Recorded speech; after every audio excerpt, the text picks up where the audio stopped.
I showed up to my wife's lavish birthday party that I paid for, only to see everyone laughing and walking out of the venue. Mr. Always showing up late. Then my wife and her office lover walked out holding hands. Oh, you didn't get my text?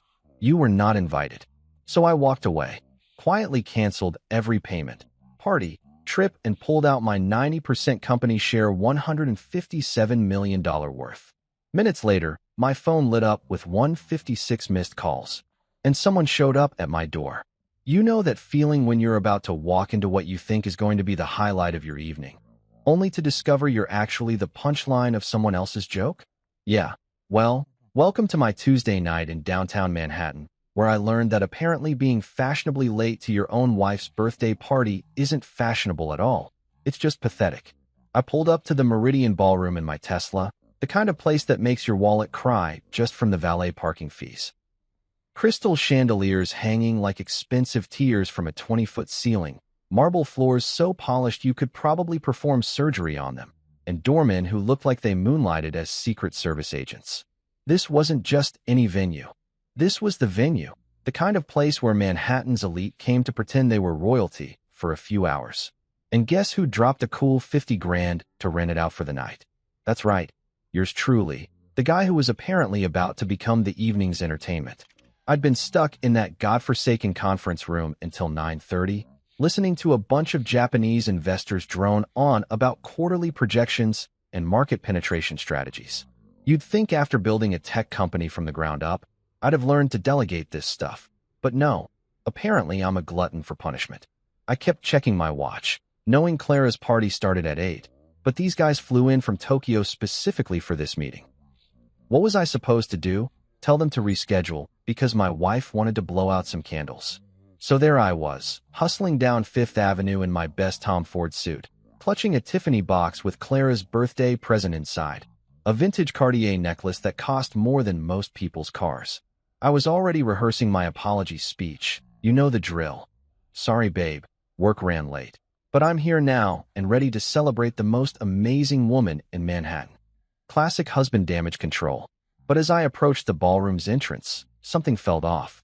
People were streaming out of the building like they were fleeing a fire drill, except they were all laughing and chatting like they'd just had the time of their lives. I checked my phone. It was barely 10 o'clock. What kind of birthday party ends at 10 on a Tuesday?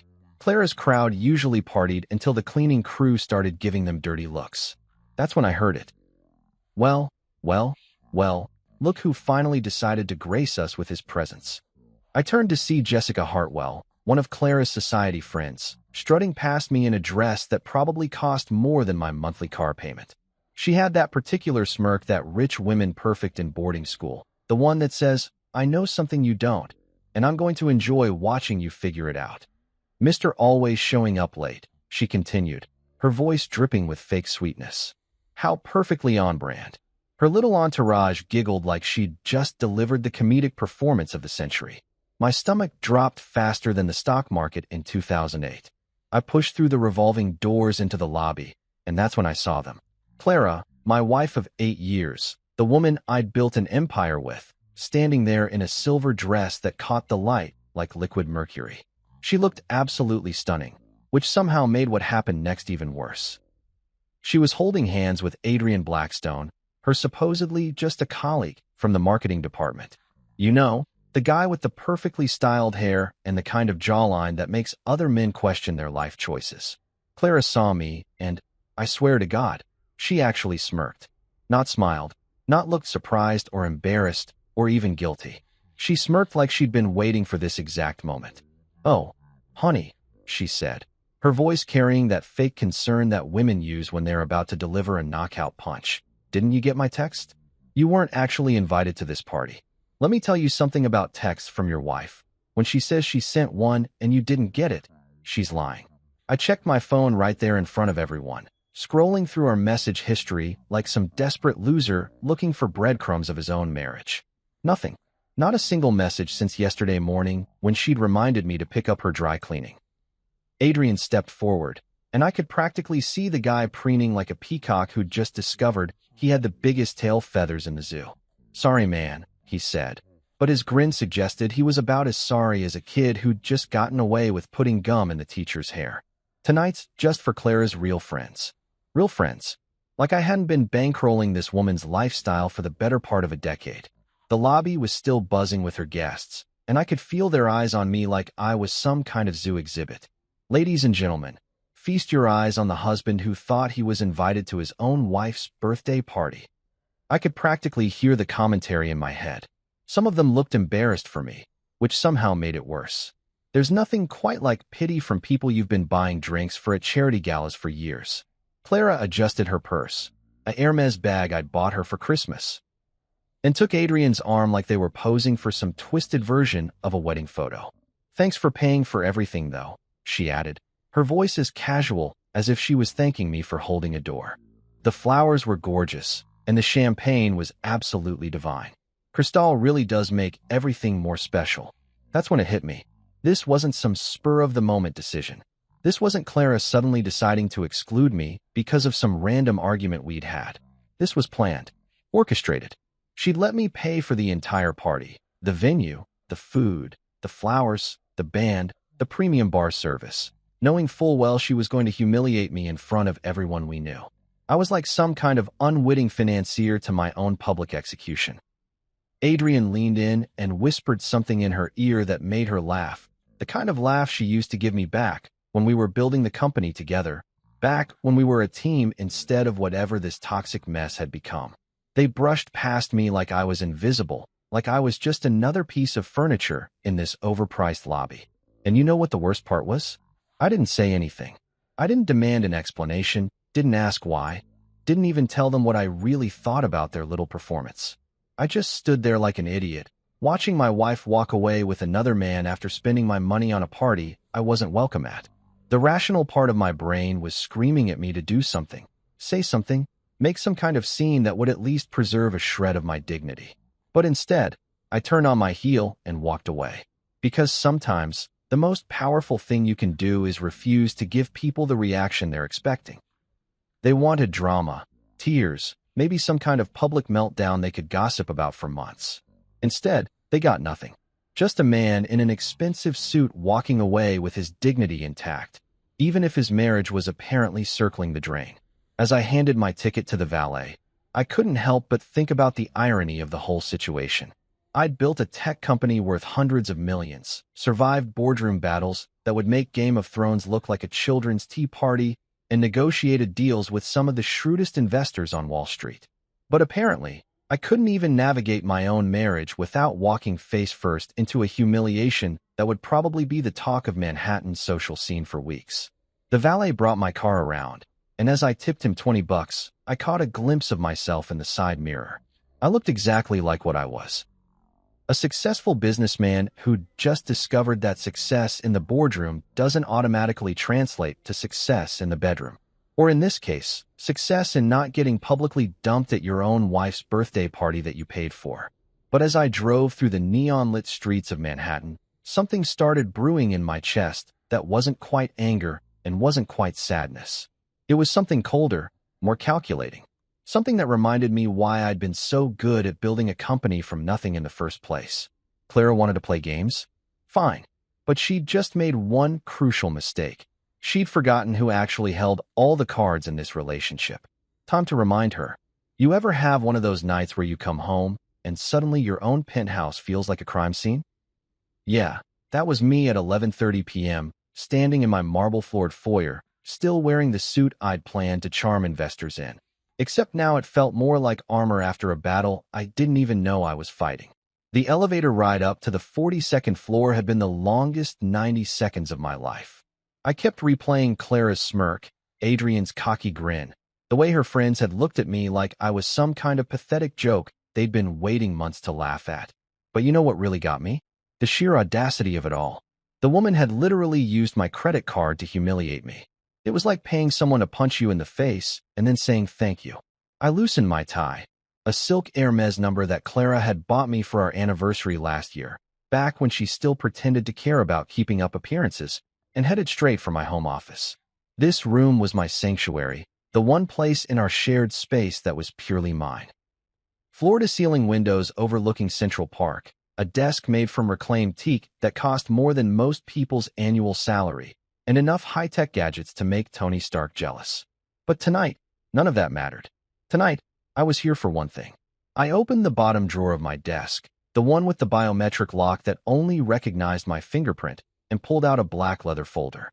Not just any folder. This baby was thick as a phone book and labeled in gold embossing. Primary assets. I'd been maintaining this thing for years, updating it quarterly like some kind of obsessive accountant, and right now I was thanking my paranoid past self for being such a meticulous record keeper. See, here's what most people don't understand about successful marriages in Manhattan. They're basically business partnerships with better tax benefits and shared real estate. And like any smart businessman, I kept receipts. Lots and lots of receipts. I spread the contents across my desk like I was dealing cards for the world's most expensive poker game. First up, the corporate structure documents. Beautiful, boring legal paperwork that told a very simple story. I own 90% of Clarigen Technologies, the AI startup we'd built together. Clara might have been the face of the company, doing TED Talks and magazine interviews, but I was the guy who'd actually written the algorithms, secured the patents, and convinced venture capitalists to throw money at us like we were printing gold.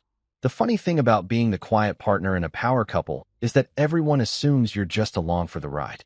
Clara had done such a good job playing the brilliant CEO role that half of Manhattan probably thought I was some kind of trophy husband. Little did they know that every line of code, every strategic decision, every major investor meeting had my fingerprints all over it. I was like the wizard behind the curtain, except instead of running Oz, I was running a company worth $300 million. Next in the pile, financial documents that would make an IRS agent weep with joy. Bank statements showing every transfer I'd made to Clara's personal accounts over the past 3 years. And let me tell you, those numbers were eye-watering. We're talking about $200,000 a month in living expenses that somehow included weekly spa treatments, a personal trainer who charged more than most lawyers, and enough designer clothes to stock a small boutique. Then there were the travel receipts. Oh, the travel receipts. First-class flights to Paris, Milan, Tokyo, all charged to my American Express Black Card. Hotel suites at the Four Seasons that cost more per night than most people's rent. Private jets for weekend getaways that Clara insisted were essential for networking. I'd been bankrolling her lifestyle like some kind of financial sugar daddy, and she'd been living it up while apparently planning to kick me out of my own life. But the real kicker? The invoices from tonight's party. Every single expense, meticulously documented because that's how you run a business and apparently how you run a marriage when your wife treats both like her personal piggy bank. The venue rental, $12,000. The catering, $18,000 for food that probably cost $3 to make.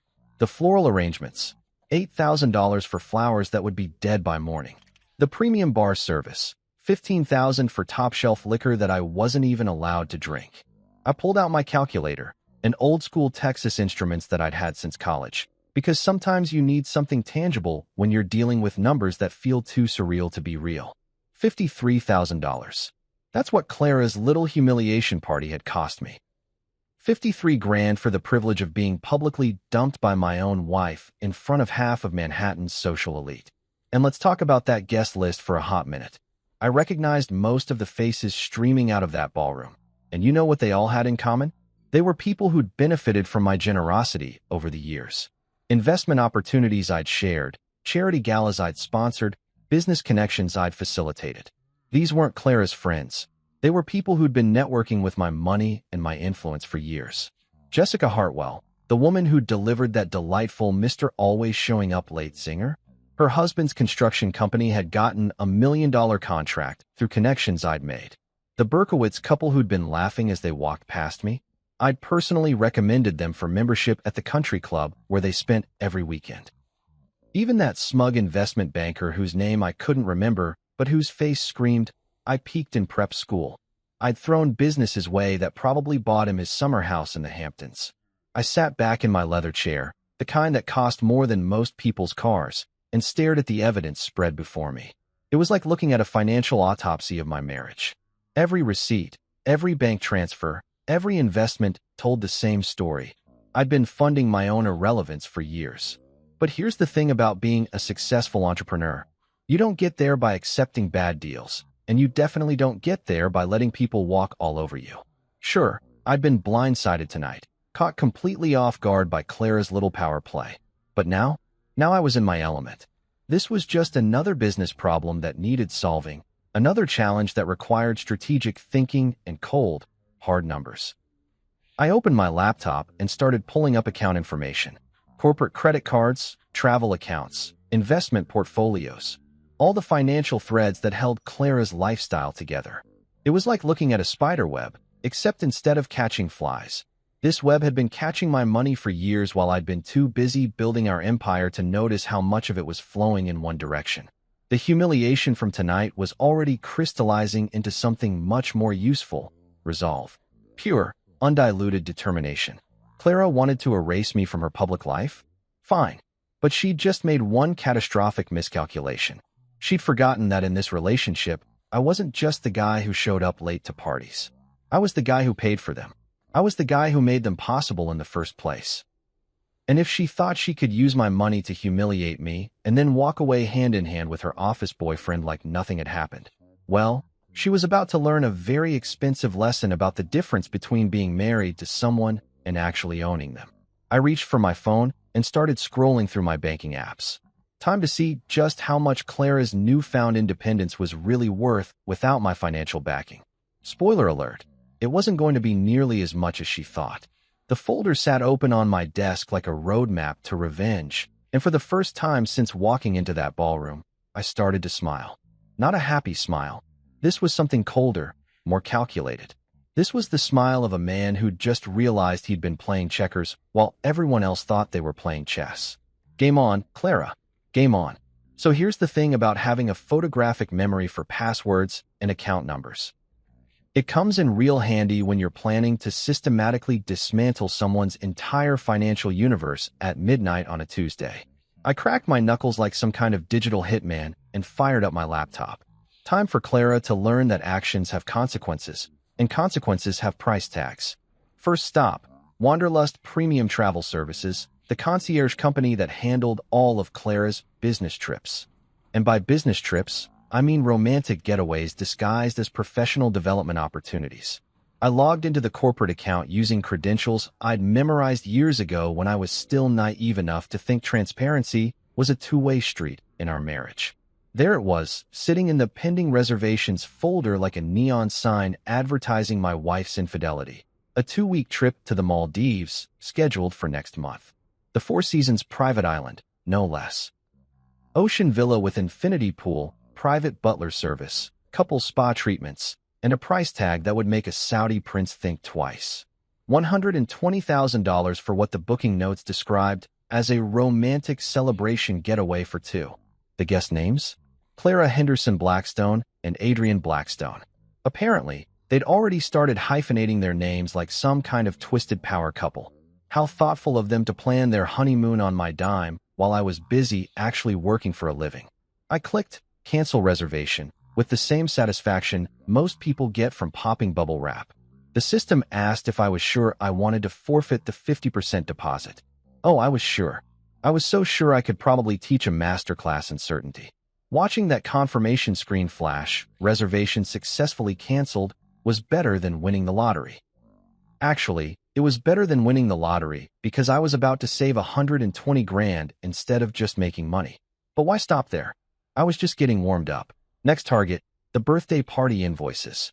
You'd think that after getting publicly humiliated at an event I'd paid for, the vendors would have at least had the decency to wait a few days before trying to cash their checks. But no, capitalism waits for no one's emotional recovery. I had 3 pending payments sitting in my business account, just waiting to be processed. Prestige catering services, $18,000 for food that I'd watched other people eat while being told I wasn't invited to consume it. Sterling floral design, $8,000 for arrangements that had probably already been thrown in the trash. Meridian Ballroom, $12,000 for the privilege of renting a space where my wife could publicly destroy me. Click, click, click. Stop payment on all 3. The banking system even asked me to provide a reason for each cancellation. I typed services not rendered as agreed, with the kind of petty satisfaction that probably wasn't healthy but felt absolutely fantastic in the moment. Now here's where things got interesting.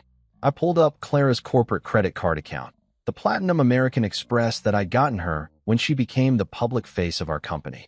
This wasn't just any credit card. This was the kind of plastic that opened doors, got you into exclusive restaurants without reservations, and basically served as a golden ticket to the lifestyle Clara had become accustomed to. The transaction history read like a diary of denial. Bergdorf Goodman, for $1,000 last Tuesday. Apparently, finding the perfect outfit for publicly dumping your husband requires premium shopping. Lou Bernardine, $800 for dinner for two last Friday. Guess who wasn't the plus one for that romantic evening? A jewelry store in Soho, $12,000 for something called promise rings. I nearly choked on my coffee. Promise rings. For her and Adrian. Bought with my money. I called the credit card company's Platinum customer service line, the one that connects you directly to a human being who actually speaks English and doesn't make you navigate through 17 different menu options. "This is Marcus Henderson," I said to the representative who answered on the second ring. "I need to immediately suspend card number ending in 7843. "Certainly, Mr. Henderson. May I ask the reason for the suspension?" "Unauthorized usage by a non-account holder." Technically true, since adultery wasn't exactly authorized when I'd added Clara as a user on the account. "The card has been suspended, sir. Is there anything else I can help you with tonight?" "Actually, yes. I want to see a detailed breakdown of every transaction from the past 6 months." 20 minutes later, I was staring at a PDF that read like a financial thriller novel. $237,000 in 6 months. That's almost 40 grand a month that Clara had been spending like she was trying to single-handedly stimulate the economy. Designer clothes, expensive dinners, luxury spa treatments, and enough jewelry to open her own Tiffany store. But the real masterpiece was yet to come. I logged into Clarigen Technologies' corporate banking system, the nerve center of our $300 million empire. This was where the serious money lived, where investor funds sat waiting to be deployed, where payroll got processed, where the magic happened that kept our 150 employees fed and our shareholders happy. I pulled up the main operational account, the one that held our working capital. $157 million, just sitting there like a dragon's hoard waiting for someone brave enough to claim it. This money represented years of grinding, of 18-hour days, of convincing skeptical investors that our AI technology was going to change the world. This money was the lifeblood of everything Clara had built her public persona around. And legally speaking, 90% of it belonged to me. I navigated to the transfer controls, the section of the banking system that only someone with my level of access could reach. The screen showed options for moving money between accounts, setting up automatic payments, and, most importantly for tonight's purposes, freezing funds. There was a little drop-down menu that said reason for freeze, with options like audit review, legal hold, and executive override. I selected executive override because, well, I was the chief executive and I was definitely overriding some things tonight. The system asked me to confirm the amount I wanted to freeze. I typed in $157 million, and for a moment, I just stared at those numbers on the screen. This wasn't just money, this was power. This was the ability to make or break not just Clara's lifestyle, but the livelihoods of everyone who worked for us. This was the nuclear option in corporate warfare. But you know what? Clara had fired the first shot when she decided to humiliate me in front of everyone we knew.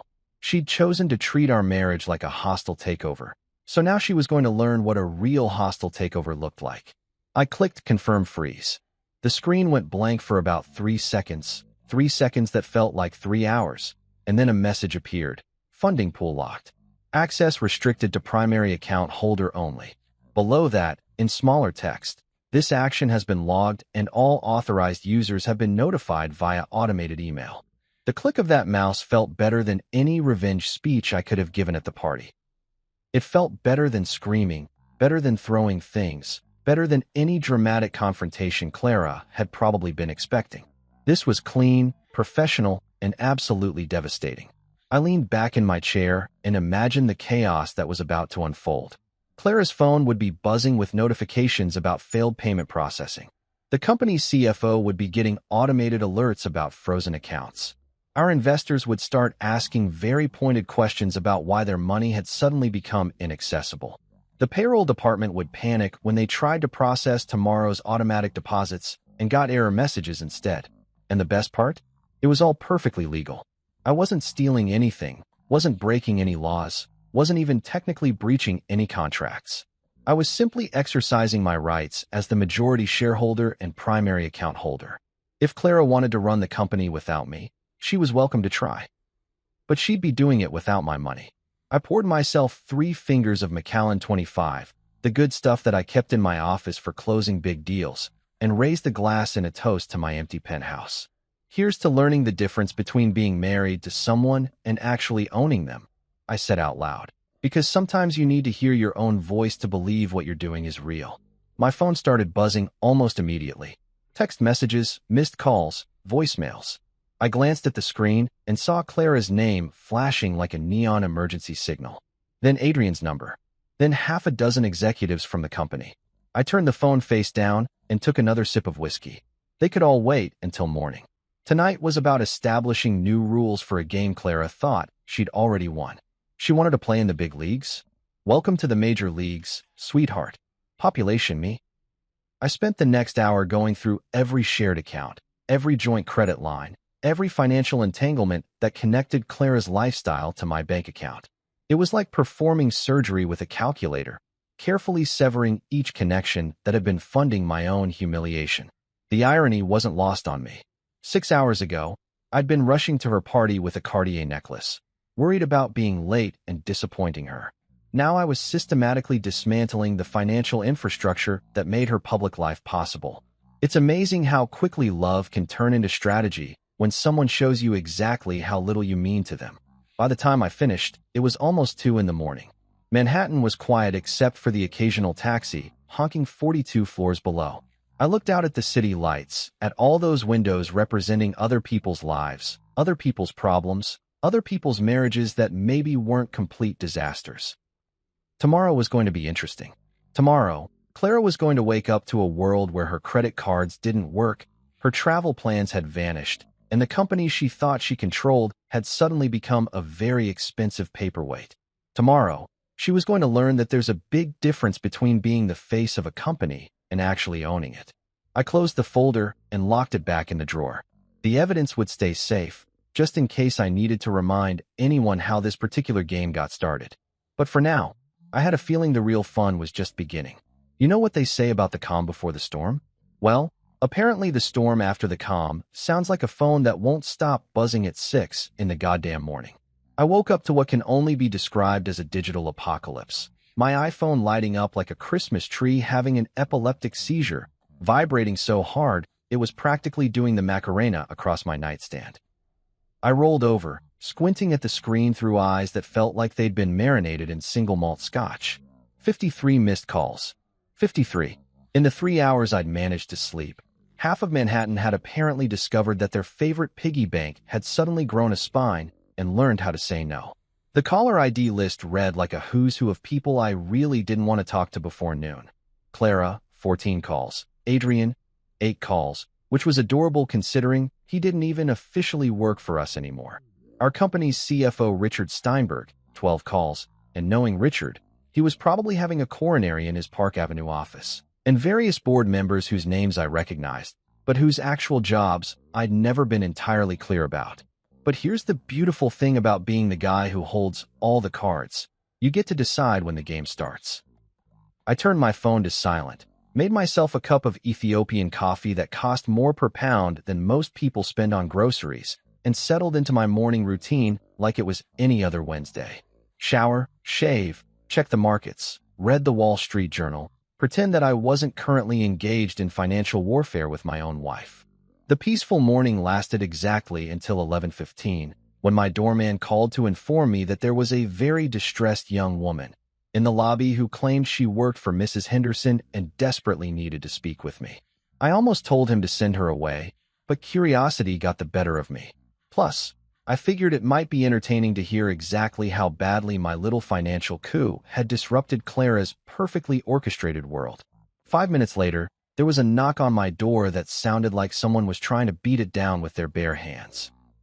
I opened it to find Rena Martinez, Clara's personal assistant, looking like she'd been put through a blender and then reassembled by someone who'd lost the instruction manual. Her usually immaculate hair was disheveled, her designer blouse was wrinkled, and she had the kind of dark circles under her eyes that suggested she'd been up all night dealing with what I imagined was a fairly spectacular meltdown. "Mr. Henderson," she gasped, like she'd just run a marathon instead of taking the elevator up 42 floors. "Thank God you're here." They're all losing their minds. Complete, total, certifiable insanity. I leaned against the doorframe, savoring the moment like a fine wine. "Define they, Rena, and maybe start with why you look like you've been through a natural disaster." She pushed past me into the apartment, which would have been rude under normal circumstances, but these weren't exactly normal circumstances. "The entire company is in chaos," she blurted out, turning to face me with the kind of wild-eyed desperation you usually see in disaster movies. "Payroll's frozen, the investor meeting got canceled because the presentation budget is locked, and half the department heads are threatening to quit because they can't access their project funds." I poured myself another cup of coffee, taking my sweet time with the cream and sugar. "Sounds like a management problem to me." "The credit card got declined at Starbucks," she continued, like this was somehow the most tragic part of the whole situation. "Clara sent me to get coffee for the emergency board meeting, and her corporate card got declined buying a $12 latte." "A $12 latte, Mr. Henderson." The barista looked at me like I was some kind of deadbeat. Now that was a mental image I could savor. Clara, the woman who'd spent $40,000 a month like it was Monopoly money, getting her credit card declined over a cup of overpriced coffee. If that wasn't poetic justice, I didn't know what was. "And the Maldives trip," Rena went on, apparently not done cataloging the disasters. "The travel agent called this morning saying the reservation was canceled and they're keeping the deposit." Clara screamed so loud I thought the windows were going to shatter. I mean, literally screamed. Like horror movie-level screaming. I sat down in my favorite leather chair, the one that faced the floor-to-ceiling windows overlooking Central Park. "Rena, I'm going to ask you a question, and I want you to think carefully before you answer. What, exactly, do you think I should do about any of this?" She stared at me like I'd just asked her to explain quantum physics in interpretive dance. "Well, you could, fix it, turn everything back on." Clara told everyone that this was just some kind of technical glitch and that you'd have it sorted out by this afternoon. I actually laughed out loud at that one. A technical glitch. Is that what she's calling it? She said you two had a little spat, but that you'd never actually hurt the company over something personal. Rena's voice was getting smaller, like she was starting to realize that maybe Clara's confidence had been wildly misplaced. She told the board that married couples fight all the time and that you'd come to your senses once you cooled down. "Come to my senses," I repeated slowly, tasting each word like it was a particularly bitter medicine. "Interesting perspective. Tell me, Rena, were you at the party last night?" She nodded, looking increasingly uncomfortable. "Yes, sir. It was a beautiful event. The flowers were gorgeous, and the champagne was amazing, and did you happen to notice that I wasn't there?" Her face went through about 15 different expressions in the span of 3 seconds, finally settling on something that looked like she'd just realized she was standing in a minefield. I thought maybe you were running late from work." "I wasn't running late, Rena. I was uninvited. To a party that I paid for. By my wife, who spent the evening holding hands with her boyfriend. Do you see where I'm going with this?" The color drained from her face faster than water down a sink. Oh shit. "Oh, Mr. Henderson, I'm so sorry. I didn't realize that Clara had publicly humiliated me using my own money." "Yeah, most people didn't realize that. Funny how that works." She stood there for a moment, apparently trying to process the fact that this wasn't just some random marital squabble that would blow over by dinner time. This was full-scale nuclear warfare, and Clara had just discovered that she'd brought a water gun to a missile fight. What will it take?" she finally asked, her voice barely above a whisper. "To fix this, I mean. To get everything back to normal." I set down my coffee cup and really looked at her for the first time since she'd arrived. Rena was a good kid, 26, fresh out of Columbia Business School, sharp as a tack, and unfortunately caught in the crossfire of a marriage that had just exploded in spectacular fashion. None of this was her fault, but she was about to become collateral damage in Clara's war against reality. Normal, I said, standing up and walking to the window. Rena, sweetheart, there is no normal anymore. Normal died last night when your boss decided to treat me like hired help at my own expense. But surely there's something. Oh, there's definitely something, I interrupted, turning back to face her. But it's not going to be what Clara wants to hear. See, your boss made a fundamental miscalculation. She thought she could humiliate me and then just carry on with business as usual. She thought I'd be so desperate to avoid a public divorce scandal that I'd quietly accept being turned into Manhattan's most expensive cuckold. Rena winced at the word cuckold, but I was just getting started. The problem is, Clara forgot something crucial in all her planning. She forgot that I'm not just her husband. I'm not just the guy who pays for her lifestyle. I'm the guy who built the empire she's been playing queen of. And empires belong to the people who build them, not the people who pose for pictures in front of them. I walked over to my desk and pulled out a piece of paper, expensive letterhead that I'd had printed years ago but never actually used. I'm going to write down exactly what it's going to take to resolve this situation, and you're going to deliver it to Clara personally. Not email, not text, not carrier pigeon. You're going to hand it to her and watch her read every single word. What kind of terms?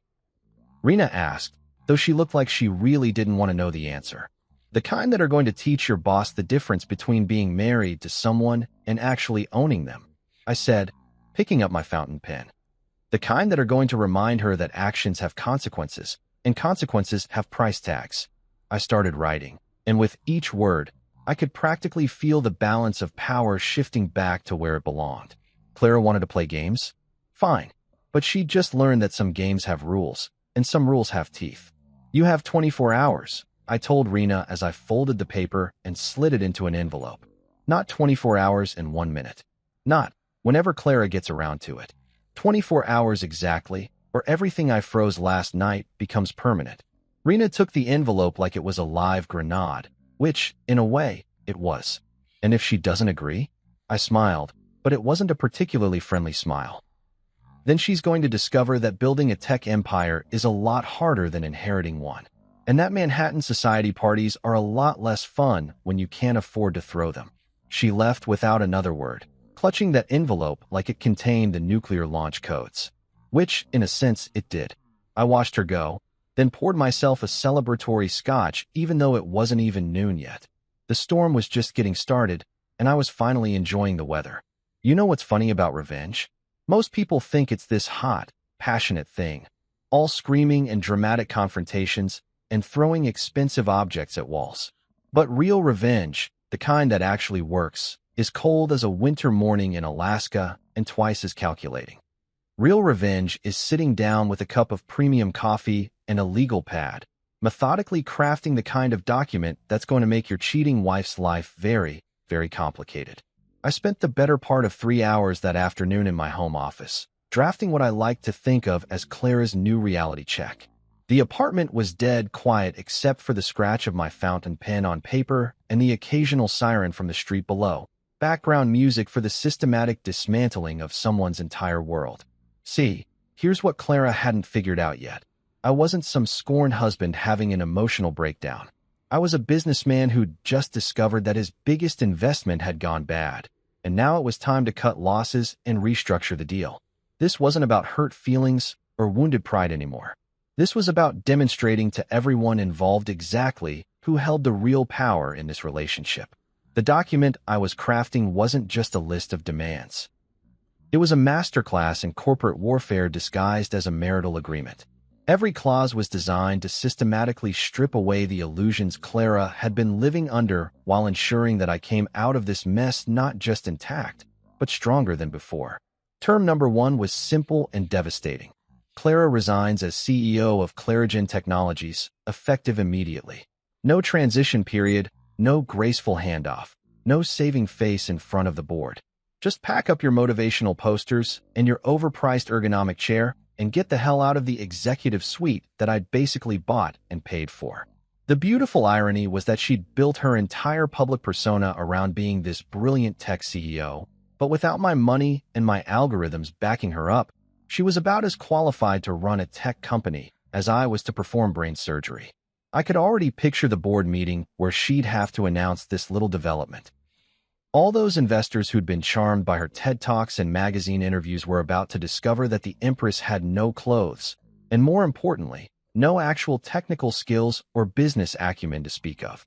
Clara was great at playing CEO for the cameras, but when it came to the nuts and bolts of actually running a company, she was about as useful as a chocolate teapot. Term number 2 was even more satisfying. Adrian Blackstone's immediate termination with zero severance package. Not a golden parachute, not a transitional consulting fee, not even a decent reference letter. Just a security escort to clean out his desk and a permanent blacklist from every company in our professional network. The guy wanted to play house with my wife? Fine, but he could do it while updating his LinkedIn profile and explaining to future employers why his last job ended so abruptly. I made a mental note to personally ensure that Adrian's termination was handled with maximum humiliation. Maybe have security show up during lunch when the whole marketing department could watch him pack his personal items into a cardboard box. Maybe schedule it right before the quarterly all-hands meeting so everyone could speculate about why the golden boy was suddenly persona non grata. The possibilities were endless and equally entertaining. Term number 3 was where things got really interesting. I would be taking 2 permanent board seats, including one specifically designated as Financial Oversight Director. This wasn't just about having a voice in company decisions. This was about making sure that every dollar that flowed through Clarigen Technologies would have to pass through my approval first. Clara wanted to run a company? Great. But she'd be doing it with me watching every financial move she made like a hawk circling a particularly juicy rabbit. The Financial Oversight Director position was my own creation, a little constitutional amendment to our corporate structure that would give me veto power over any expenditure above $10,000. Want to hire a new marketing team? Better run it by me first. Planning a company retreat to some exotic location? Hope you've got a really good business justification ready. Thinking about giving yourself a raise? That's going to be a hard no from me, sweetheart. But the real masterpiece was term number 4. Clara would personally repay the company $157 million in structured installments over 3 years, with zero interest, but only if she complied with every single clause of the agreement. This wasn't just about getting my money back. This was about creating a financial sword of Damocles hanging over her head for the next 36 months. The beauty of this particular clause was its psychological warfare potential. Every month for 3 years, Clara would have to write a check that reminded her exactly how much her little adultery adventure had cost her. Every payment would be a fresh humiliation, a monthly dose of reality about what happens when you bite the hand that feeds you premium dog food. And if she violated any part of the agreement, if she badmouthed me in public, if she tried to undermine my authority, if she so much as gave me a dirty look during a board meeting, the entire $157 million would become immediately due in full. Good luck explaining that cash flow problem to your accountant, Clara. I added a few additional clauses just for the sheer entertainment value. Clara would be required to issue a public statement acknowledging my role in building the company and apologizing for her errors in judgment. The press release would go out to every tech publication, every business journal, and every society blog that had ever written a puff piece about Manhattan's power couple. Let's see how her personal brand recovered from that little dose of honesty. She'd also be banned from using the company jet for personal travel, stripped of her corporate credit cards, and required to seek written approval for any media appearances or speaking engagements. Basically, I was turning her from a CEO into a very expensive intern with anger management issues. The final clause was my personal favorite, a non-disclosure agreement that prohibited Clara from discussing our marriage, our divorce proceedings, or any details about our business relationship with anyone outside of our immediate legal teams. This wasn't just about protecting my privacy. This was about making sure that Clara couldn't spin this story to make herself look like the victim. No crying to reporters about how mean her husband was being. No sympathy interviews about the challenges of being a woman in tech. No book deals about surviving corporate betrayal. I read through the document one more time, checking for loopholes or ambiguities that a smart lawyer might exploit. It was airtight, comprehensive, and absolutely devastating. Clara was about to learn that there's a big difference between being married to a tech mogul and actually being one yourself. The clock on my desk showed 4:47 p.m. I'd spent nearly 4 hours crafting this particular piece of legal poetry, and every minute had been worth it. This wasn't just a settlement agreement. This was a complete restructuring of Clara's entire existence, designed to remind her daily that actions have consequences and that some people are a lot better at playing hardball than others. I folded the document carefully and slid it into a manila envelope, then called down to my doorman. "Patrick, could you have someone pick up an envelope for delivery? It needs to go to the Clarigen Technologies office building, 43rd floor. Attention, Clara Henderson. Hand delivery only. Signature required." "Of course, Mr. Henderson. Anything else?"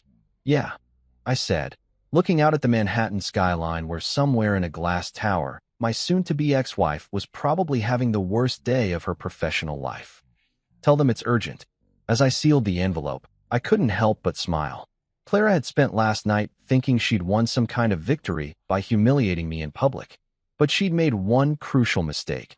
She'd confused tactics with strategy. Sure, she'd gotten her moment of triumph, her little power play in front of all her society friends. But I was about to show her the difference between winning a battle and winning a war. And this war? This war was going to be absolutely epic. You know that moment when you're enjoying a perfectly good evening of watching your enemies squirm from a distance, and then reality decides to come knocking on your door? Literally knocking, in this case, at exactly 11:03 p.m. on what had otherwise been a spectacularly satisfying Thursday night. I'd spent the evening doing what any reasonable person would do after delivering a corporate death sentence to his cheating wife, drinking expensive scotch and reading the Wall Street Journal like nothing had happened. My phone had been buzzing all day with increasingly frantic calls from various board members, investors, and what I assumed were Clara's flying monkeys, but I'd maintained radio silence like a submarine captain in enemy waters.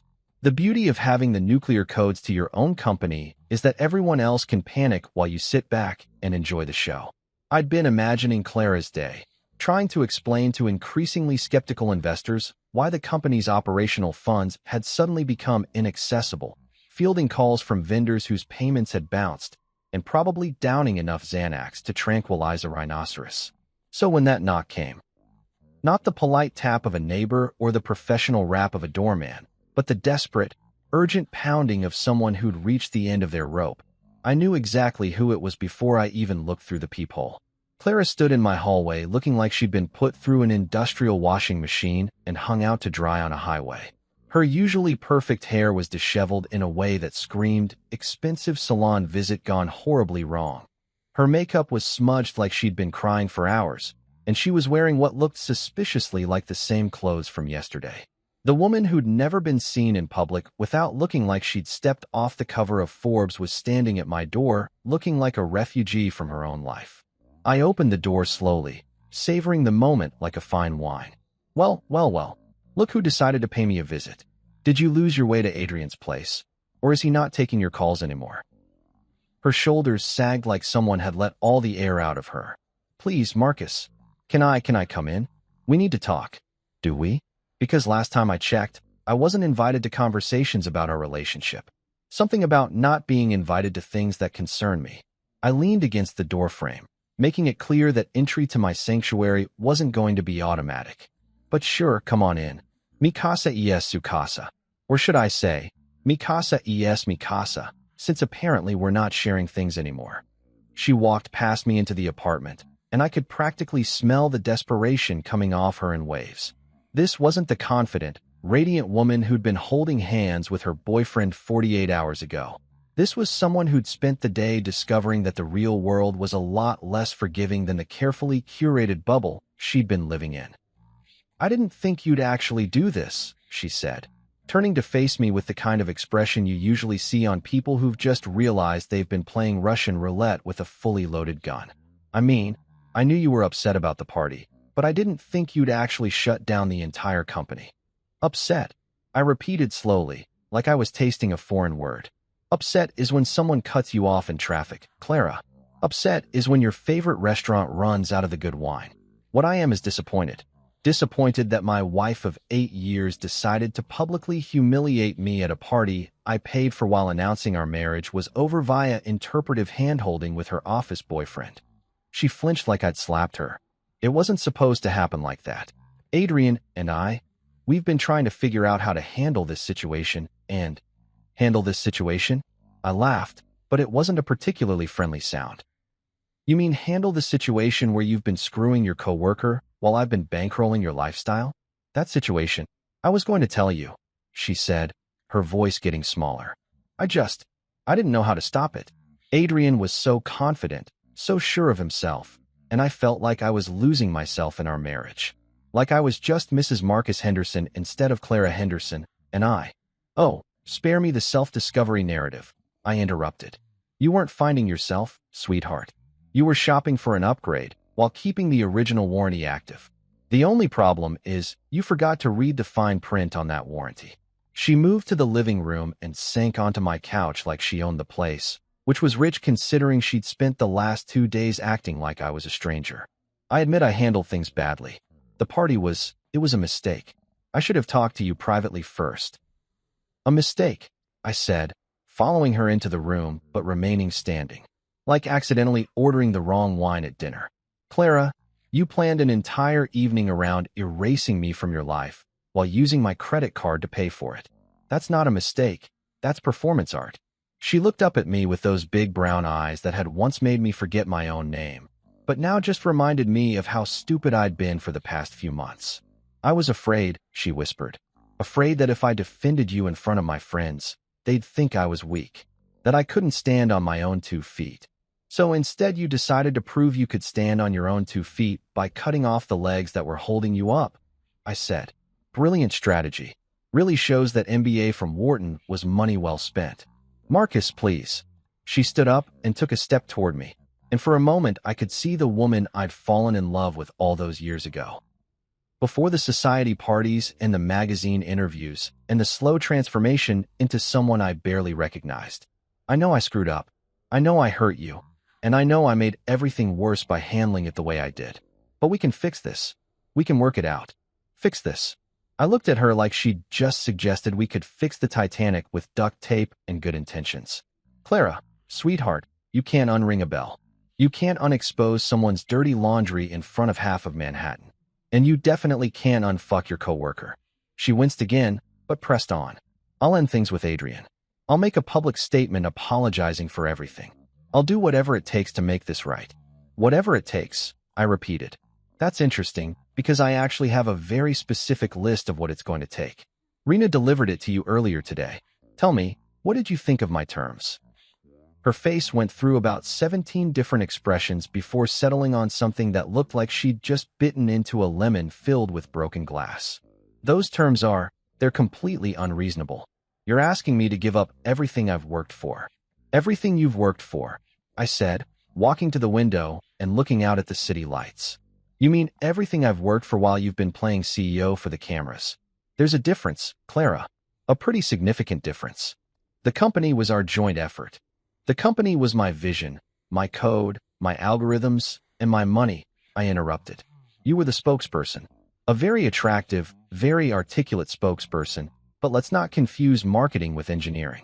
She was quiet for a long moment, and I could practically hear the gears turning in her head as she tried to figure out some angle, some way to spin this situation back in her favor. Finally, she said, what about a compromise? We could restructure the terms, make them more equitable. I turned back to face her, and I must have been smiling because she took an involuntary step backward. Equitable? You want to talk about equitable after you spent the last 6 months fucking another man on my dime? After you publicly humiliated me in front of everyone we know? After you tried to erase me from our company's origin story? I never tried to. Clara, I've seen the press interviews. I've read the magazine articles where you talk about your vision for the company and how you built something from nothing. Funny how my name rarely comes up in those stories. She had the decency to look ashamed, but it was too little, too late.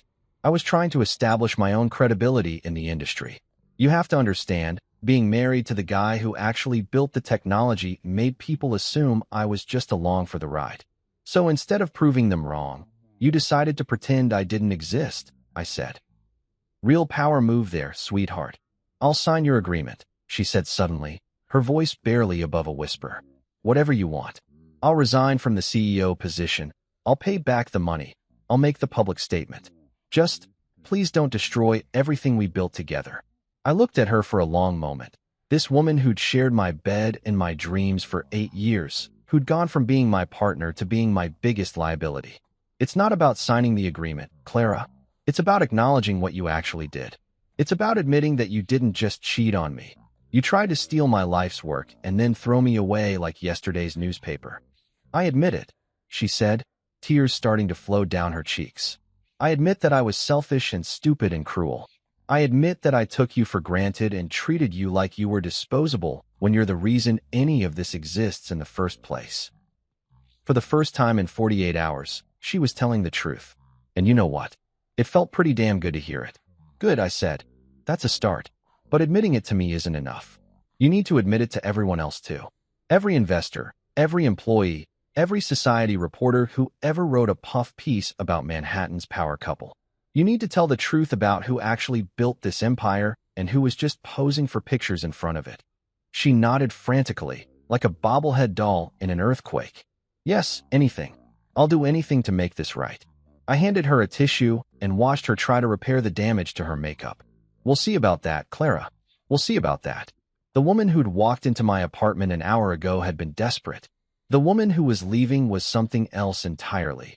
Defeated, humbled, and finally ready to face the consequences of thinking she could play in the big leagues without knowing the rules.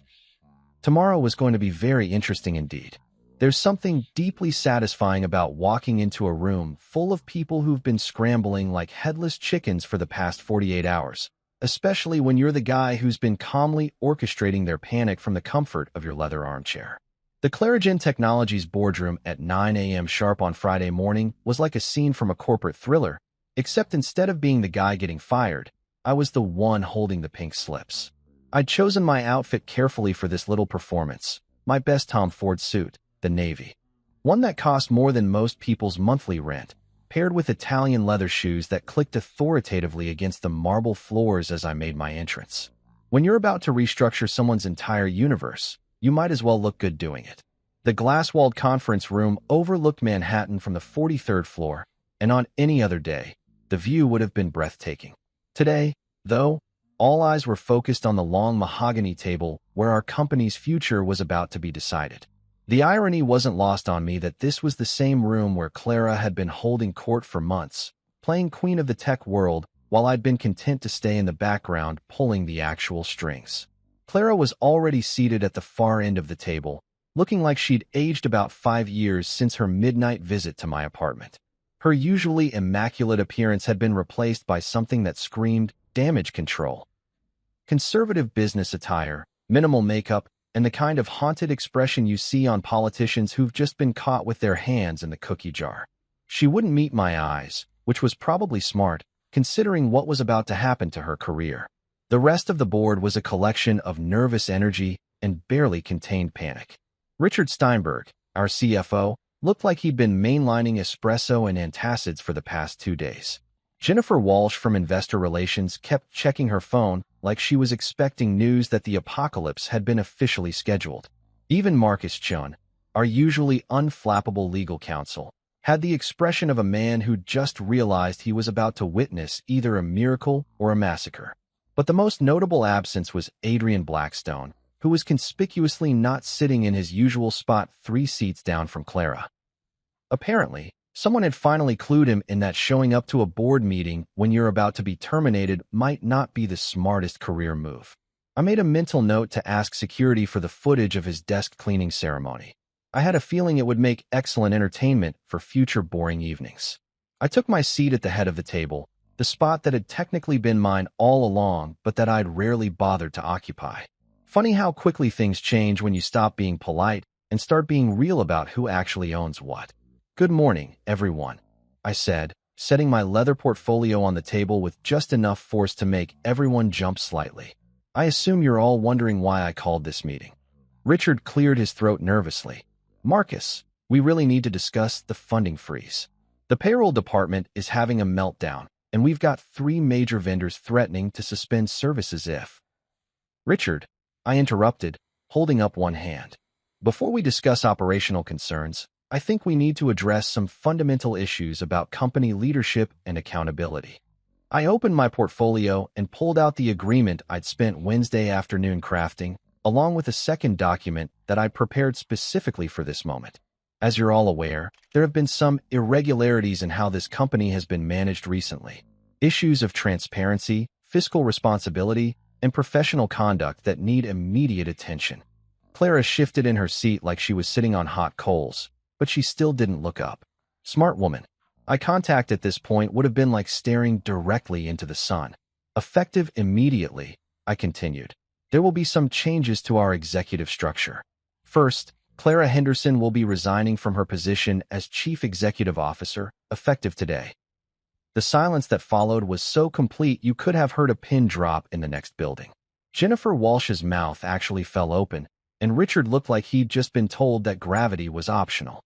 Even Marcus Chun, who'd probably seen every kind of corporate drama imaginable, seemed stunned by the matter-of-fact way I'd just detonated Clara's career. Additionally, I went on, savoring every word like fine wine. Adrian Blackstone's employment with Clarigen Technologies has been terminated, effective immediately, with no severance package. His access to company systems, facilities, and resources has been revoked, and security has been notified to escort him from the premises should he attempt to return. That got some actual gasps from around the table. Apparently, everyone had suspected something was going on between Clara and Adrian, but nobody had expected it to result in such swift and decisive consequences. Welcome to the real world, kids, where actions have consequences and consequences have price tags. Clara finally looked up, and the expression on her face was equal parts resignation and relief. She'd probably been dreading this moment since I'd handed her that agreement, but now that it was actually happening, she seemed almost grateful to have it over with. I want to make something very clear to everyone in this room, I said, standing up and walking to the floor-to-ceiling windows that overlooked the city. This company was built on my vision, my technology, and my financial backing. For the past several months, there seems to have been some confusion about these basic facts. I turned back to face the table, making eye contact with each board member in turn. Let me clear up that confusion right now. I am the majority shareholder, I am the primary patent holder, and I am the person who has been funding this operation from day one. Anyone who has a problem with that reality is welcome to submit their resignation along with Clara's. Richard raised his hand tentatively, like a student asking permission to use the bathroom. What about the investor meetings? The client presentations? Clara's been the face of the company Clara has been a very effective spokesperson, I acknowledged.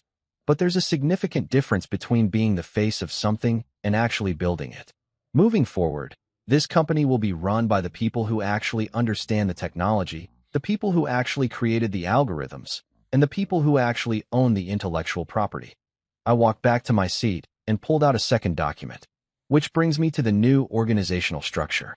I will be assuming the role of Chief Executive Officer, effective immediately. Additionally, I will be taking 2 permanent board seats, including the newly created position of Financial Oversight Director. Jennifer Walsh found her voice first. What exactly does Financial Oversight Director entail? I'm glad you asked, I said, smiling for the first time since entering the room. The Financial Oversight Director will have veto power over any company expenditure exceeding $10,000. Every major financial decision, every significant contract, every executive compensation package will require my personal approval. The implications of this hit the room like a freight train. I wasn't just taking control of the company. I was essentially making it impossible for anyone to spend a dime without my permission. Clara had learned the hard way what happened when people took my money for granted. Now everyone else was going to learn the same lesson.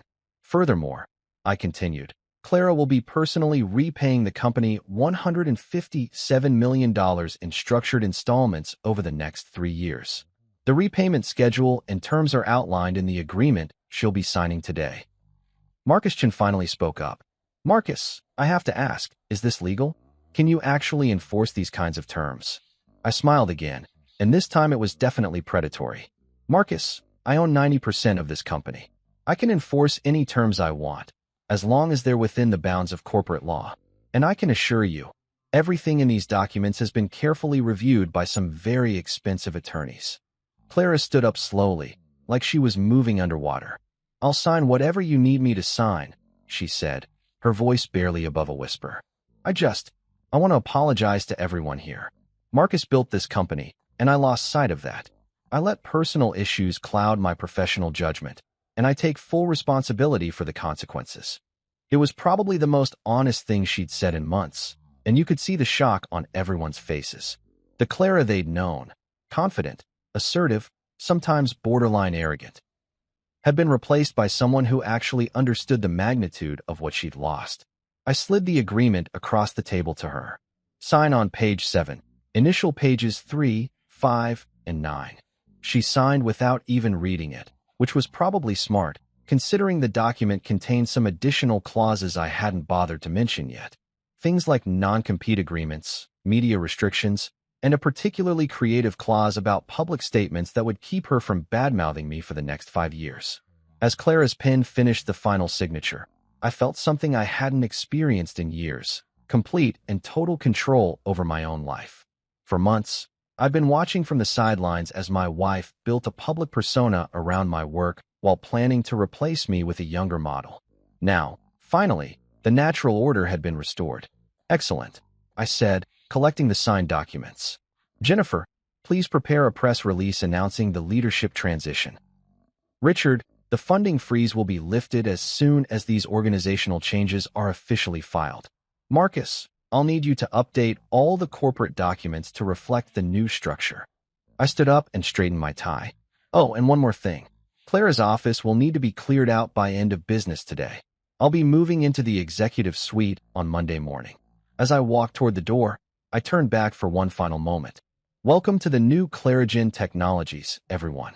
I think you're going to find it's a much more efficiently run operation. The silence behind me was deafening, but I could practically feel the respect in the room. For the first time in months, nobody was looking at me like Clara's husband who happened to know some code. They were looking at me like the guy who built a $300 million empire and wasn't afraid to take it back when someone tried to steal it. The revolution was complete, and it felt absolutely fantastic. You know what's funny about revenge? Everyone thinks it's the end game, the final boss battle where you vanquish your enemies and then ride off into the sunset feeling all satisfied and complete. But here's the thing nobody tells you about revenge. It's actually just the appetizer. The real main course is what you do with your life after you've finished destroying the people who tried to destroy you.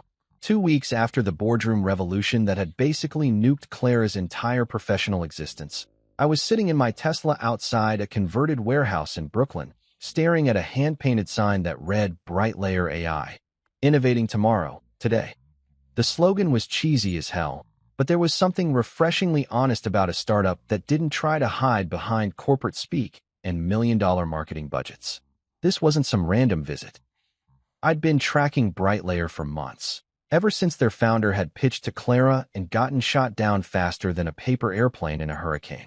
See, about 6 months ago, this young developer named Lila Chun had waltzed into our conference room with a revolutionary idea for adaptive AI learning systems. The kind of technology that could genuinely change how machines process information, not just make existing systems marginally more efficient. Clara had dismissed the whole thing in about 15 minutes. Too niche, she'd said, waving her hand like she was swatting away an annoying fly. The market isn't ready for that level of complexity. We need to focus on commercial applications that can scale immediately. Translation: she didn't understand the technology well enough to see its potential, so she decided it was garbage. I, on the other hand, had been quietly following Lila's progress ever since. While Clara was busy playing CEO and planning her exit strategy with Adrian, I'd been watching this kid basically revolutionize artificial intelligence from a warehouse in Brooklyn with nothing but determination, brilliant code, and what appeared to be an unlimited supply of energy drinks. The building itself looked like every other startup workspace in Brooklyn. Exposed brick walls, industrial lighting, and the kind of deliberately casual aesthetic that screamed, "We're too cool for traditional office space." But as I walked through the front door, I could immediately tell this wasn't just another tech bro operation trying to disrupt the breakfast industry or create an app for raiding your neighbor's lawn. The main workspace was buzzing with the kind of focused energy you only see when people are working on something they actually believe in. About a dozen developers were scattered around high-end workstations, and the walls were covered with whiteboards full of algorithms that made my engineers' hearts sing. These weren't people playing startup. These were people building the future.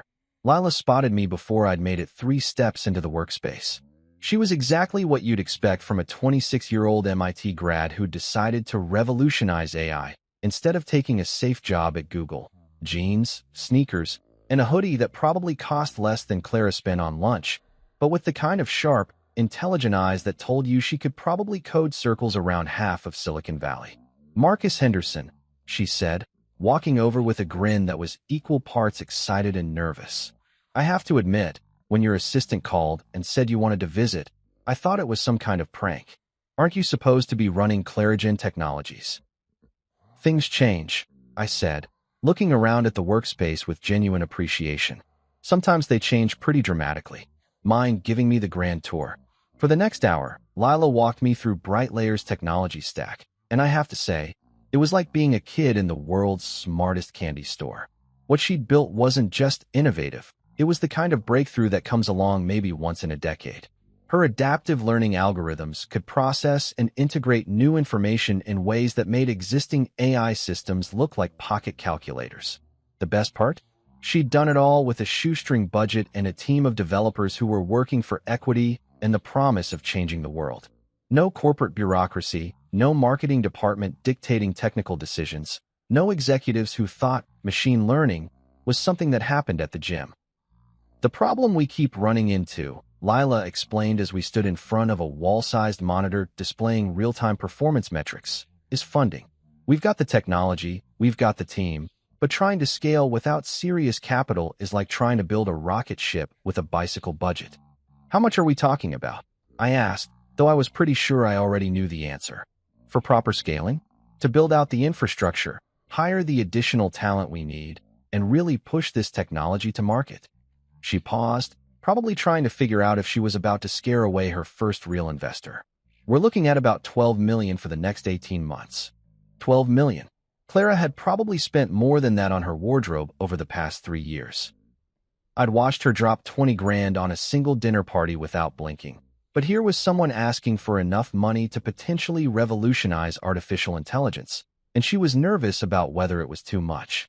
Tell me something, Lila, I said, leaning against one of the workstations. When you pitched to Clarigen 6 months ago, what did you think of the rejection? Her face went through about 6 different expressions before settling on diplomatic frustration. Honestly, I thought it was short-sighted. The technology speaks for itself, but I got the impression that the decision-makers were more interested in safe, incremental improvements than genuine innovation.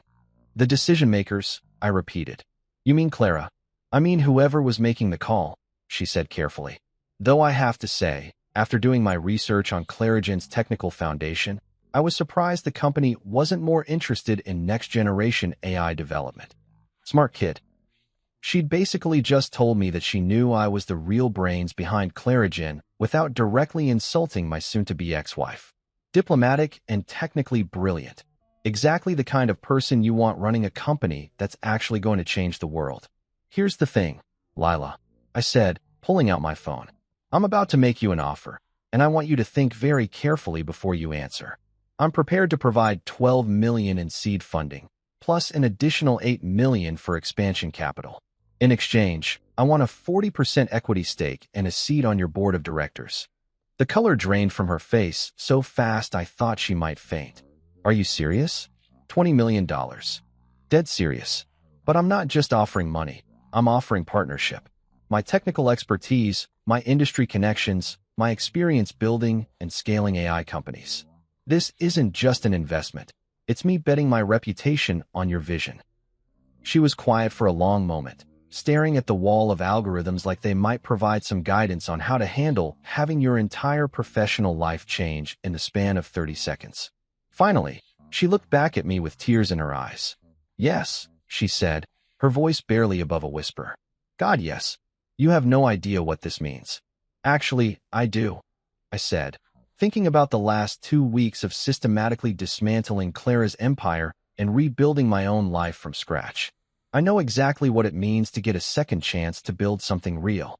We spent the next 2 hours going over technical specifications, business plans, and growth projections. By the time I left Brightlayer that afternoon, I felt something I hadn't experienced in years, genuine excitement about the future. Not the hollow satisfaction of destroying my enemies, but the deep, sustainable joy of creating something meaningful. As I drove back into Manhattan, I couldn't help but contrast this visit with the countless corporate meetings I'd sat through at Clarigen, where half the conversation was about optics and market positioning and maintaining our competitive advantage. At Brightlayer, the only thing anyone cared about was building technology that could actually make the world better. Clara had spent months trying to erase me from our company's origin story, painting herself as the visionary founder while I played the role of supportive tech husband. But sitting in that Brooklyn warehouse, watching Lila's team work on algorithms that could revolutionize how machines think, I realized something important. I didn't need to be part of someone else's story anymore. I was ready to write my own. The funny thing about having your life blown up by your cheating wife is that it forces you to figure out who you really are when you strip away all the external validation and social expectations. For 8 years, I'd been Marcus Henderson, husband of tech CEO Clara Henderson. For the past 2 weeks, I'd been Marcus Henderson, the guy who'd spectacularly destroyed his wife's career and taken back his company. But driving through Brooklyn that afternoon, I realized I was ready to be something else entirely. Marcus Henderson, the guy who found the next generation of technological innovators and helped them change the world. It beat the hell out of being known as the guy whose wife screwed him over at his own birthday party. The quiet satisfaction I felt wasn't about revenge anymore. It was about possibility. About building something new instead of just tearing down something old. About finding people who shared my vision of what technology could accomplish when it wasn't filtered through corporate bureaucracy and personal agendas. Clara could keep her society parties and her magazine interviews and her carefully curated public persona. I had something better. The chance to work with people who cared more about changing the world than looking good while they did it. And honestly, that felt like the best revenge of all. You know what's better than revenge? Watching your ex-wife publicly admit that she's been taking credit for your life's work while simultaneously apologizing for treating you like a financial ATM with a wedding ring. And you know what's even better than that? Getting to approve the exact wording of that apology like you're editing a particularly satisfying piece of corporate fiction.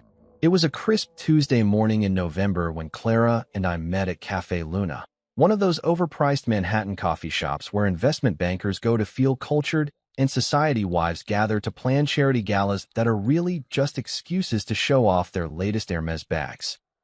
I'd chosen the location specifically because it was public enough that Clara couldn't make a scene, but private enough that we could have a real conversation without half of Manhattan's social elite pretending not to eavesdrop.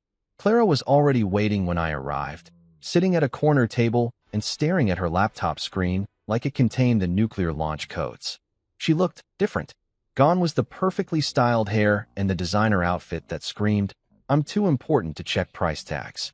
Instead, she was wearing jeans and a simple sweater, minimal makeup, and the kind of resigned expression you see on people who finally accepted that their 15 minutes of fame are officially over. "Morning, Clara," I said, sliding into the seat across from her. "Working on anything interesting?" She looked up, and for a split second, I saw a flash of the woman I'd fallen in love with 8 years ago. Before the magazine covers and the TED Talks and the slow transformation into someone I barely recognized. "The public statement," she said quietly. "I've been working on it for 3 days, and I can't get it right." I ordered a double espresso from the hovering waitress. When you're about to review your ex-wife's public mea culpa, you need serious caffeine, and leaned back in my chair. "Let's see what you've got." She turned the laptop toward me, and I have to admit, I was curious to see how Clara was going to spin 8 years of taking credit for my work into something that resembled an actual apology. The draft on her screen was, well, it was pure Clara. Lots of flowery language about shared visions and collaborative partnerships and mutual respect, but very light on the actual facts. "This reads like a press release from a couple's therapy session," I said after scanning through the first paragraph. "You're apologizing for not communicating better, not for systematically erasing me from our company's history while planning to dump me for your office boyfriend." She winced, but didn't argue. I'm trying to find a way to be honest without completely destroying what's left of my reputation. Your reputation, I repeated slowly. Clara, sweetheart, your reputation was built on taking credit for my algorithms while I was too polite to correct the record. Maybe it's time to build a new reputation based on something slightly more authentic. For the next 2 hours, we sat in that overpriced cafe and crafted what was essentially Clara's professional obituary. Every sentence was negotiated like a hostage situation, with me pushing for actual truth and Clara trying to find ways to minimize the damage to her carefully constructed public persona. The breakthrough came when I finally said, "Look, you can either tell the truth voluntarily, or I can hold a press conference and tell it for you. Your choice, but one way or another, the real story is coming out." That's when she finally stopped trying to salvage her image and started focusing on damage control. We rewrote the entire thing from scratch, and by the time we were finished, it was a masterpiece of public accountability.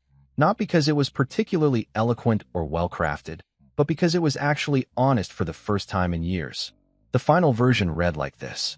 After careful consideration and reflection on recent events, I want to address some misconceptions about the founding and development of Clarigen Technologies.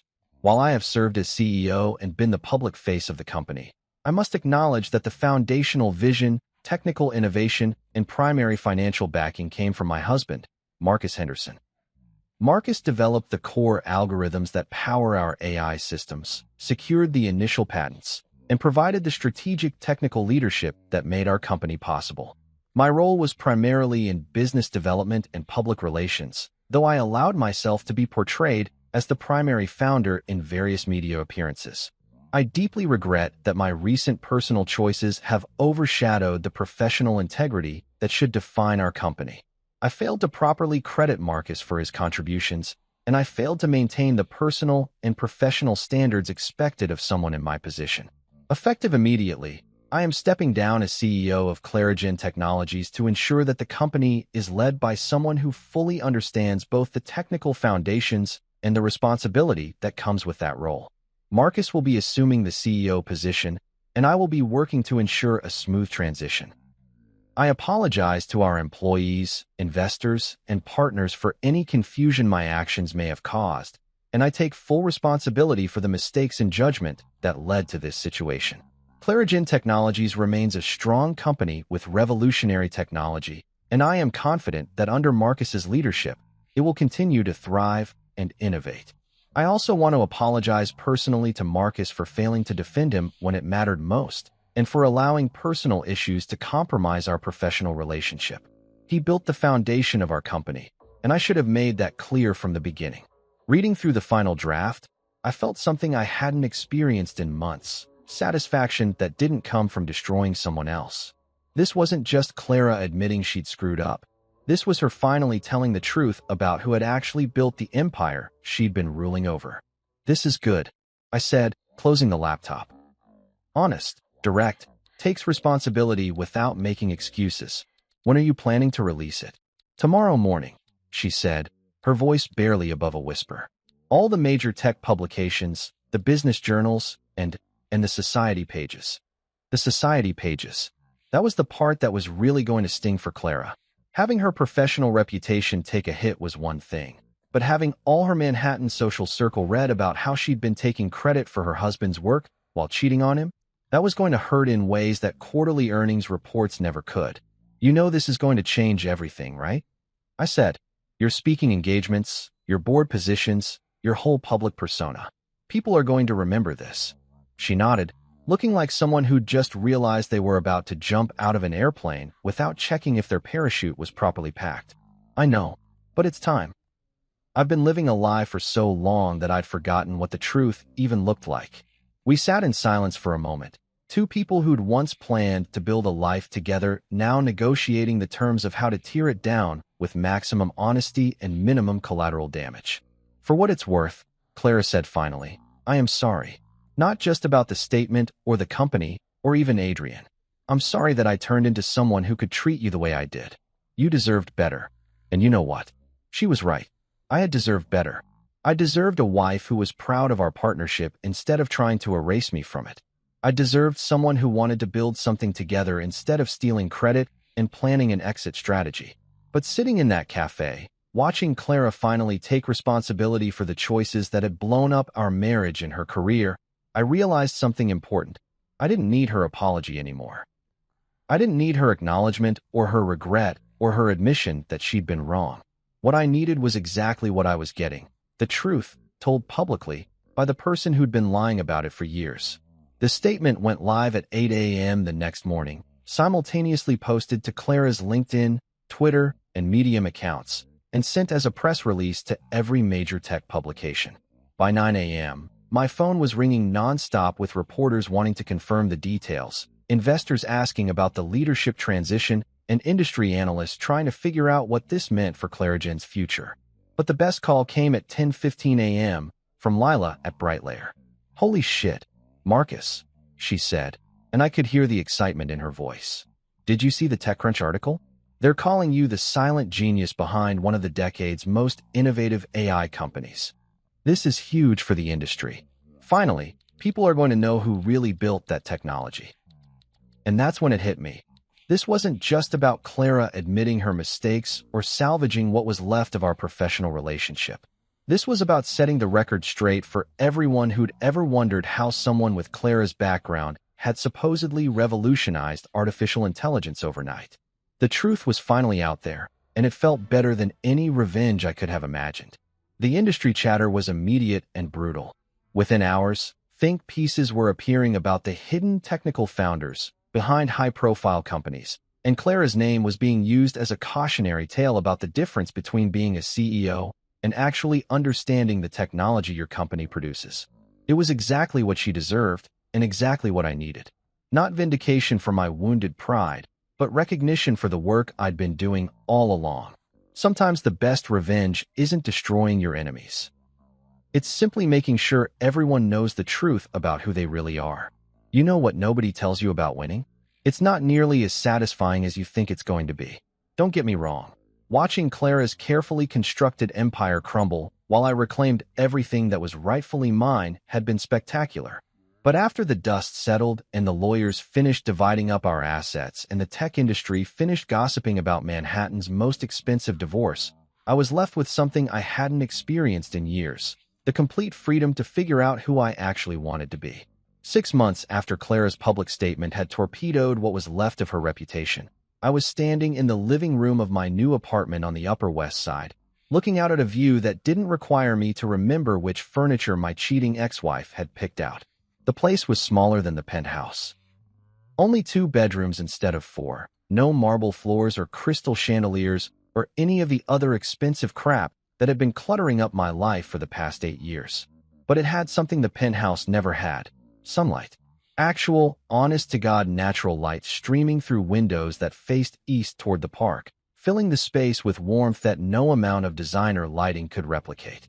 It was the kind of simple pleasure you forget exists when you're busy trying to maintain a lifestyle that looks impressive on Instagram, but feels hollow as hell in real life. The apartment itself was a study in deliberate simplicity. Comfortable furniture that I'd actually chosen based on whether I liked sitting in it, not whether it would photograph well for Architectural Digest. Books on the shelves that I'd actually read, not coffee table volumes about art movements I'd never cared about. A kitchen where I could make coffee without wondering if the marble countertops were worth more than most people's cars. No assistants, no housekeeping staff, no personal trainers or lifestyle consultants, or any of the other people who'd been managing my existence while I was too busy building algorithms to notice that I'd become a stranger in my own life. Just space to think, space to breathe, and space to remember what it felt like to make decisions based on what I actually wanted instead of what would maintain the Henderson family brand. The divorce had been surprisingly clean, legally speaking. When one spouse has been systematically taking credit for the other spouse's intellectual property while planning their exit strategy with a coworker, the distribution of assets tends to be pretty straightforward. Clara got to keep her personal belongings and a modest settlement that would allow her to maintain a comfortable lifestyle as long as she didn't try to recreate her previous spending habits. I got everything else: the company, the patents, the real estate, and most importantly, the satisfaction of knowing that justice had been served with compound interest. But the real victory wasn't financial. The real victory was waking up every morning and not having to wonder what fresh humiliation was waiting for me at the office or what expensive mistake Clara had made that I'd have to quietly fix. The real victory was being able to look in the mirror and see someone who'd finally learned the difference between being successful and being authentically happy. I'd been spending most of my time mentoring young entrepreneurs, people like Lila who had brilliant ideas but needed someone with experience to help them navigate the brutally competitive world of tech startups. It was the kind of work that actually felt meaningful, helping people build something real instead of just accumulating wealth for its own sake. The Brightlayer investment had been paying off beyond my wildest expectations. Lila's team had secured 3 major corporate clients, and their adaptive AI technology was getting the kind of industry attention that Clara had always craved but never actually earned. Better yet, working with them reminded me why I'd fallen in love with technology in the first place, not for the money or the status, but for the sheer intellectual joy of solving problems that nobody else could solve. I'd also started teaching a graduate seminar at Columbia, sharing what I'd learned about building tech companies with the next generation of engineers and entrepreneurs. The students called me Professor Henderson, which was hilarious considering I'd never actually finished my PhD, but there was something deeply satisfying about passing on knowledge to people who were hungry to learn instead of just looking for shortcuts to success. The doorbell rang, interrupting my morning coffee and my contemplation of how dramatically my life had changed. I wasn't expecting anyone. One of the benefits of living a simpler life was that you didn't have to maintain a social calendar that looked like a Fortune 500 CEO's itinerary. I opened the door to find a FedEx delivery guy holding an envelope with my name written in handwriting I recognized, but hadn't seen in months.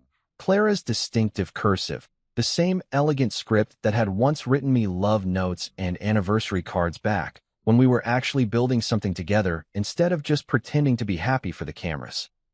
"Have a good day, sir," the delivery guy said, apparently oblivious to the fact that he'd just delivered what was probably either an apology letter or a declaration of war from my ex-wife. I took the envelope back to my living room and set it on the coffee table, a simple wooden piece that I'd bought because I liked the grain pattern, not because some interior designer had told me it would photograph well for a lifestyle magazine. For about 10 minutes, I just stared at it, trying to decide if I actually wanted to know what Clara had to say 6 months after her public statement had effectively ended her career in tech. Finally, curiosity got the better of me. I opened the envelope and found a single sheet of paper with a brief handwritten note. "Marcus, I know I have no right to contact you after everything that happened, but I wanted you to know that I've been following the news about Brightlayer and your work at Columbia. I'm genuinely happy that you're building something positive instead of just tearing down what we had together. I left the public spotlight and moved to Portland last month. I'm working for a small nonprofit that helps underserved communities access technology education. It's not glamorous, and the pay is terrible, but it's the first time in years that I've felt like I was actually contributing something meaningful to the world instead of just playing a role. I don't expect forgiveness, and I'm not asking for anything from you. I just wanted you to know that I finally understand the difference between being famous and being worthwhile. You tried to teach me that lesson for years, but I was too busy chasing applause to listen. I hope you're happy. You deserve to be. Clara. P.S. I saw the article about your engagement to that professor from NYU. She seems lovely, and I'm glad you found someone who appreciates who you actually are instead of just what you can provide." I had to read that last part twice before it sank in. Engagement? What engagement? I wasn't engaged to anyone, let alone a professor from NYU. Then I remembered the faculty mixer I'd attended last month, where I'd spent most of the evening talking with Dr. Sarah Chun, a brilliant computer science professor who'd been asking thoughtful questions about my work with adaptive algorithms. Someone had apparently seen us together and jumped to some very creative conclusions. The idea of being engaged to someone I'd met exactly once was absurd, but it also made me realize something important. I was ready for that kind of connection again. Not the performative relationship I'd had with Clara, where everything was filtered through public perception and social media strategy, but something real and authentic with someone who valued substance over style. I folded Clara's letter and put it in my desk drawer, not because I wanted to keep it as some kind of memento, but because it felt like the proper ending to a chapter of my life that had taken way too long to close. She'd finally found her way to something resembling self-awareness, and while it was about 8 years too late to save our marriage, It was oddly comforting to know that she'd eventually figured out the difference between being important and being authentic. The afternoon sun was streaming through my windows, and I had a meeting with a promising startup founder in an hour, followed by dinner with colleagues who actually appreciated my sense of humor instead of just tolerating it. My calendar was full of things I'd chosen to do with people I genuinely liked, not obligations I had to fulfill to maintain some exhausting public persona. I looked around my sunlit apartment, at the books I'd chosen and the furniture I'd picked and the life I'd built for myself after burning down everything that had been suffocating me for years. No assistants, no staged photos, no carefully curated social media presence. Just space to think and work and become whoever I wanted to be without anyone else's approval or applause. For the first time in years, I felt something I'd almost forgotten was possible: complete contentment with my own choices. My worth wasn't tied to Clara's approval anymore, or to her world, or to anyone else's definition of success. I had something much better than revenge, or vindication, or public recognition. I had control over my own life, my own work, and my own dignity. And honestly, that was worth more than all the penthouse apartments and society parties and magazine covers in Manhattan. The war was over, and I'd won something better than victory. I'd won the freedom to finally be myself.